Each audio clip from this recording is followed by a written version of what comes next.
Graça e paz, meus irmãos. Um bom dia a todos. Que Deus os abençoe. Amém? Hoje daremos continuidade na leitura e exposição do livro de Isaías, capítulos 23, 24, 25 e também capítulo 26. No capítulo 23, irmãos, do versos 1 ao 18, as cidades de Tiro e Sidom foram edificadas pelos descendentes dos cananeus e estava situada na região conhecida como Líbano nos dias atuais. Seus habitantes eram famosos por navegarem habilmente, por terem agilidade para navegar, de modo que controlava todo o comércio marítimo e, por conseguinte, todo o comércio da costa do Mediterrâneo. Tanto o rei Davi quanto o Salomão negociaram com essas cidades materiais para a construção do templo. E aí a gente tem essa referência lá em 2 Samuel capítulo 5 e em 1 Reis capítulo 5 também, versos de 8 a 9. O rei Acabe se casou com a princesa fenícia Jezabel, que promoveu a adoração de Baal em Israel. 1 Reis capítulo 16, versos 29. Ainda no capítulo 23, de versos 1 a 7, nós vimos aqui uma lamentação. A Fenícia era a capital comercial do mundo mediterrâneo. Suas duas principais cidades, Tiro e Sidom, estavam destinadas à destruição. Isaías descreve drasticamente o impacto que esse desastre teria sobre as colônias e parceiros comerciais ao longo da costa do Mediterrâneo. Os marinheiros fenícios serão envergonhados. Dos versos 8 ao 14 do capítulo 23, temos uma explicação. Assim como o Senhor propôs destruir o Egito e a Babilônia, ele propôs julgar a cidade de Tiro. O golpe contra os centros comerciais da Fenícia era entregue pelos caldeus. Esses habitantes do sul da Mesopotâmia foram conquistados pelos assírios. No entanto, irmãos, os caldeus serão os agentes da ira de Deus contra Tiro. As frotas mercantes fenícias lamentarão a destruição do seu porto de origem e a cidade de fortaleza. A história registra o cumprimento dessas previsões. O caldeu, Nabucodonosor, sitiou Tiro durante 13 anos, entre 598 a 585 a.C. Em seguida, eles destruíram completamente a cidade. Nos versos 15 de Isaías, capítulo 23, vimos a devastação de Tiro, que não será permanente. Os 70 anos mencionados por Isaías foram, provavelmente, cerca de 700 a 630 a.C., quando o comércio da Fenícia foi bastante limitado pelos assírios. Isaías exortou a cidade de Tiro a assumir a canção de uma meretriz na tentativa de reviver o interesse em si mesma. No final dos 70 anos de Tiro, voltará a ser visitada pelo Senhor. A cidade voltará à sua relação comercial com os reinos do mundo. Vimos isso no versos 15 e 17. Com a ajuda do Senhor, a cidade retornará. Versos 18. Em algum momento nessa restauração, a renda de Tiro será dedicada ao Senhor. Todos os ganhos obtidos por Tiro de modo pecaminoso deverá sustentar Judá do mesmo modo que suas colônias haviam sustentado Tiro no passado. Especificamente, ele seria usado para alimentar e vestir os funcionários oficiais do Senhor. Alguns dos materiais de construção para o segundo templo veio de Tiro. Joséfo e Jerônimo relatam como muitos na área da Fenícia foram convertidos e apoiaram o trabalho do Senhor. Paulo encontrou almas piedosas lá nos tempos do Novo Testamento. aí como vimos em Atos capítulo 21, versos 3. No segundo século, Tiro tornou-se então um importantíssimo centro cristão. Iniciando Isaías capítulo 24, depois de profetizar sobre 11 países diferentes, Isaías ampliou a sua profecia e proclamou um julgamento sobre o mundo inteiro. A palavra terra, ou Eretz em hebraico, aparece 16 vezes no capítulo 24, mas Isaías 24 e 27 descrevem um julgamento global que acarretará na destruição dos inimigos de Deus e a restauração do povo de Israel. Os capítulos seguintes, irmãos, 24 a 26, apresentam certas semelhanças. Os profetas chamam essa época do terrível julgamento, ou seja, o dia do Senhor. E no Novo Testamento ele é descrito em Mateus 24, em Marcos 13 e Apocalipse 6, versos 19. Isaías advertiu o reino do norte, dizendo que serão destruídos pelos assírios, e disse a Judá que os babilônios os levarão cativos. Mas essas calamidades locais são apenas o início de uma grande catástrofe que acontecerá no mundo inteiro, que na verdade alcançará o mundo inteiro. Entretanto, Isaías faz 3 declarações capazes de confortar o povo escolhido de Deus. Essas declarações nos encorajam hoje, enquanto presenciamos o mundo mergulhado no pecado e em total rebelião contra Deus. Será que Deus vai lidar com o ímpio? E que esperança há para os justos? Versos 24, a partir do versos 1. O resultado do julgamento de Deus será um mundo vazio, devastado e cujos habitantes serão dispersos. 4 aspectos do julgamento são definidos em Isaías 24. Primeiro aspecto, um julgamento universal, entre os versos 1 a 6. Isaías fez um anúncio interessante, meus irmãos, que o Senhor limpará a terra como um homem limpa um vaso sujo. Todas as classes e categorias em todo o mundo serão afetadas. A terra será completamente devastada. E tal julgamento, meus irmãos, foi merecido na visão de Isaías. Os homens transgrediram as leis de Deus e quebraram a aliança. Portanto, poucos sobreviverão ao fogo do juízo. Em segundo lugar, vimos um julgamento devastador, versos 7 a 16. Em toda a terra o impacto será sentido.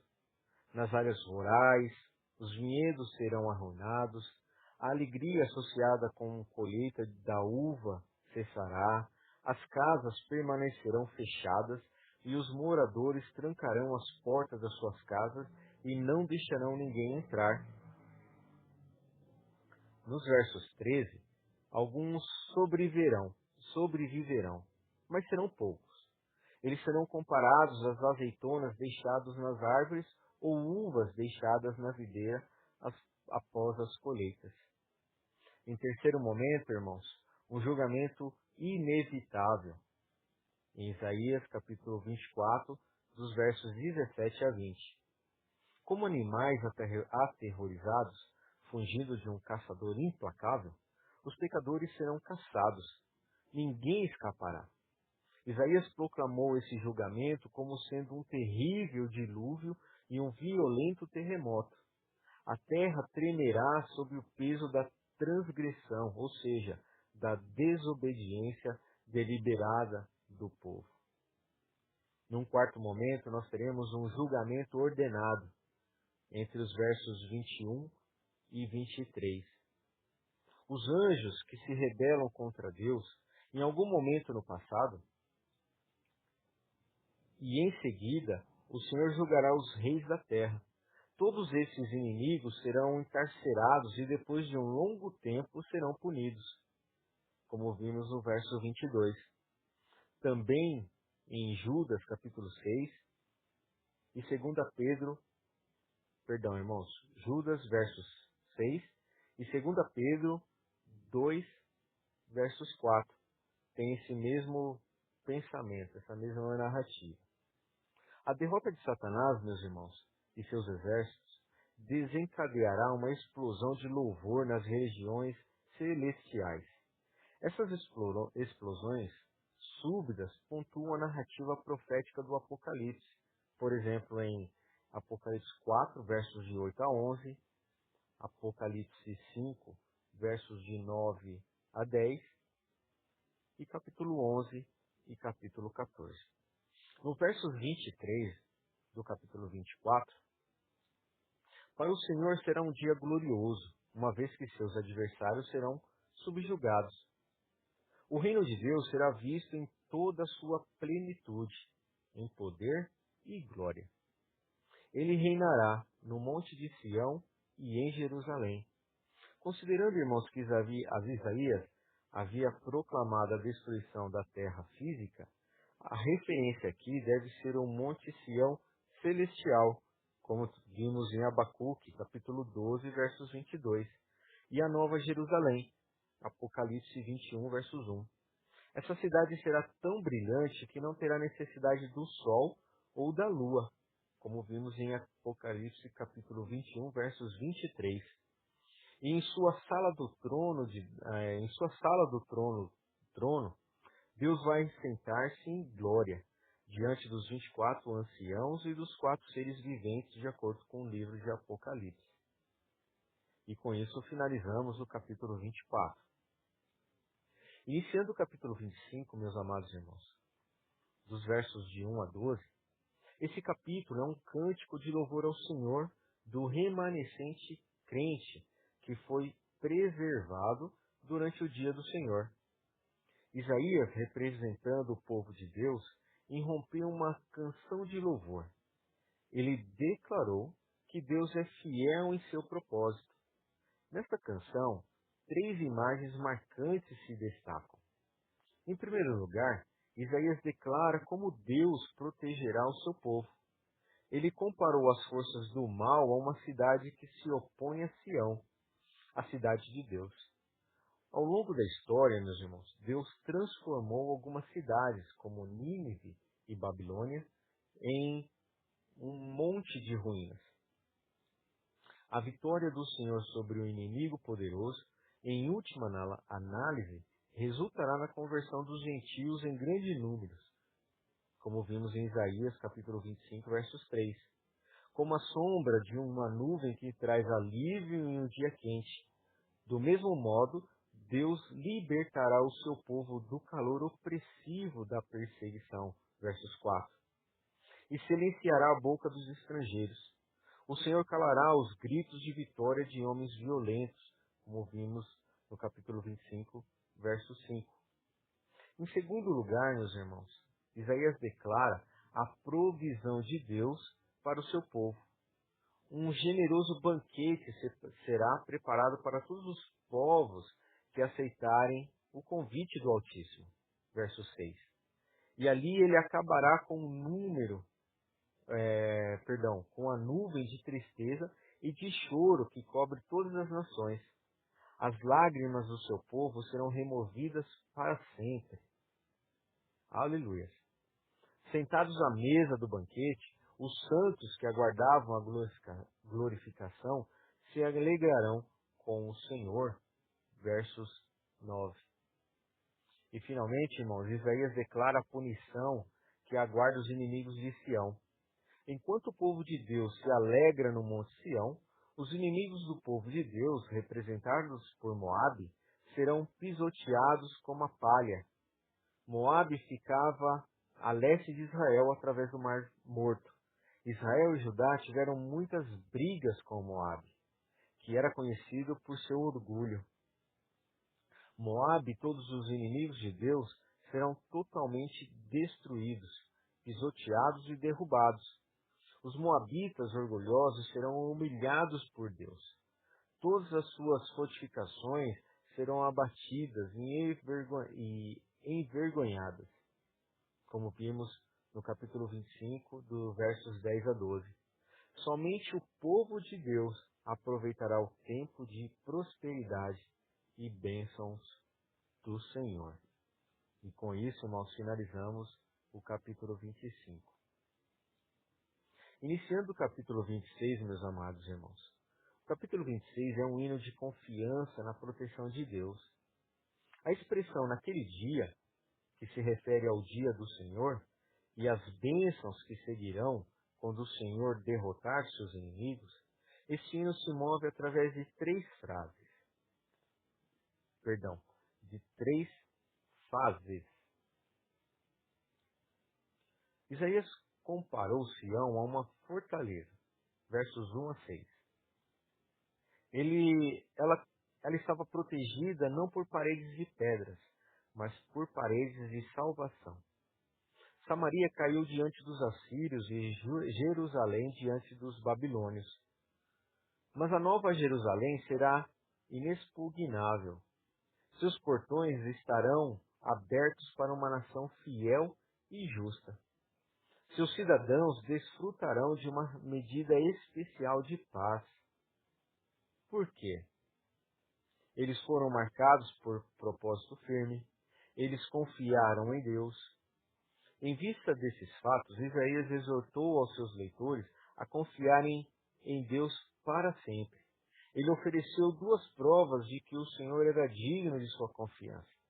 Em primeiro lugar, Deus é eterno, uma rocha eterna. Em segundo lugar, Deus rebaixou os vaidosos e humilhou a cidade orgulhosa em que moravam. Porém, os pobres e humildes, o povo de Deus, pisarão os escombros daquele lugar outrora orgulhoso. Numa segunda ponto de vista, dos versos 7 a 15 do capítulo 26, Isaías refletiu enquanto contemplava os benefícios do juízo de Deus. Em primeiro lugar, ele observou que a forma como o caminho dos justos através da vida tornou-se plano, como resultado dos justos juízos do Senhor, os obstáculos perigosos foram removidos do caminho. Aqueles que se recusam a atender os caminhos de Deus aprenderão sobre a justiça do Altíssimo quando forem julgados. Em segundo lugar, durante a sua peregrinação terrena, o justo espera pelo Senhor. O justo depende do Senhor e não de esquemas humanamente planejados, como vimos no versos 8. Em terceiro lugar, nos versos 9, os santos esperam pelo Senhor a todo instante. Somente através do julgamento divino, os homens serão conduzidos ao arrependimento. Em quarto lugar, e no versos 10, mesmo que a mão de Deus esteja sobre a vida dos ímpios, eles não percebem o perigo. Um dia, porém, eles verão o zelo de Deus por seus verdadeiros santos e a sua ira ardente também. Em quinto lugar, no versos 11, os perversos que estão cegos para a autoridade divina e para o seu eminente castigo sobre eles, terão consciência do amor do Senhor pelo seu povo de Israel, para a sua própria vergonha. Em sexto lugar, versos 12, capítulo 26, embora o futuro de Israel pareça árido, Isaías expressa grande confiança de que a nação finalmente prosperará, será próspera. Versos 13 a 15, as nações estrangeiras serão coisas do passado. Elas não aparecerão no cenário da história dos povos. Isaías viu a expansão dos limites territoriais de Israel como um fato já consumado. Dos versos 16 a 19, além disso, existe aí uma grande expectativa. Isaías escreve o remanescente confessando os seus fracassos ao Senhor. Por causa de seus pecados, o povo de Israel havia se submetido a muitos tiranos gentios. Mas agora esses tiranos estavam mortos e não retornarão para escravizá-los. Deus disciplinou o seu povo e trouxe-os para um lugar onde tudo o que podiam fazer era sussurrar suas orações. Mas ele os ouviu e os entregou. Versos 18. A agonia do Senhor, ou agonia do dia do Senhor, é comparada com a dor de uma mulher em trabalho de parto. E aí nós temos uma referência muito interessante em Isaías, no capítulo 13, versos de 6 a 8, e 1 Tessalonicenses, capítulo 5, do versos 1 e 3. Sugiro aos irmãos que leiam para facilitar o entendimento desses versos 18 do capítulo 26 de Isaías. Israel, irmãos, não conseguiu dar à luz as bênçãos que Deus queria que eles trouxessem ao mundo. O que impediu Israel de ser uma bênção para o mundo? Eles abandonaram, irmãos, a adoração sincera ao verdadeiro Deus e se voltaram para os ídolos. No verso 19 do capítulo 26, Isaías imaginou um orvalho celeste suavemente, mas poderosamente, fazendo com que a terra desse à luz os seus mortos. Alguns pensam que Isaías estivesse prevendo a ressurreição final. Outros concordam que esteja representado na linguagem poética a força do evangelho que dá vida. Ainda outros pensam que a referência seja a restauração de Israel após o cativeiro. Dos versos 20 a 21, vimos a restauração final de Israel, que não acontecerá de imediato. Portanto, irmãos, a nação deveria continuar orando pela restauração, até que o ponto da indignação de Deus terminasse. O período entre o momento da deportação assíria do Reino do Norte, que começou em 745 a.C., até a destruição em 70 depois de Cristo, é tratado no Antigo Testamento como o período de angústia para Jacó e o período da indignação. Em Isaías capítulo 26, versos 21, e finalizando o capítulo 26, e também a leitura do dia de hoje, a fé exige, irmãos, que o justo continue vivendo na expectativa até que Deus saia do seu lugar, para castigar a iniquidade. Todos os pecados serão conhecidos. A terra descobrirá o sangue derramado sobre ela. E se foram feitos em segredo ou em público, essas palavras incentivarão o remanescente nos dias de Isaías a permanecer fiel ao Senhor, sabendo que ele acabará por julgar o pecado. Amém, meus amados irmãos? E com isso nós terminamos e finalizamos a leitura e exposição do dia de hoje. Um forte abraço, Deus os abençoe e até amanhã.